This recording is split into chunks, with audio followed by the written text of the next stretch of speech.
Welcome to Sweet Life Beat Life. We hope this video helps. You start by opening both files and saving them to the same folder so links remain stable. Select the Excel range you want, copy it with Ctrl+C, or use the Home menu. In PowerPoint, go to the slide, choose Paste, then Paste Special and pick Paste Link. This creates a live connection.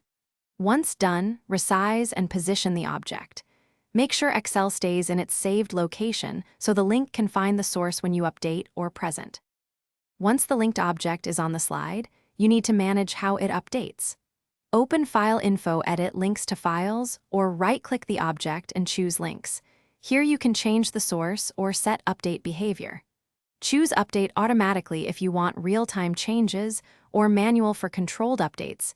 Each has pros and cons. You can also double-click to edit in Excel or change display by using Paste Special as a mic. You finish by saving both files and testing. Change a value in Excel, then update links in PowerPoint to confirm the connection. If the link breaks, open Edit Links to Files and use Change Source to point to the correct workbook. Relative paths help when moving files.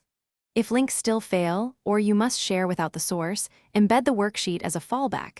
It increases file size but preserves content. And remember, always test on the presentation machine before you present.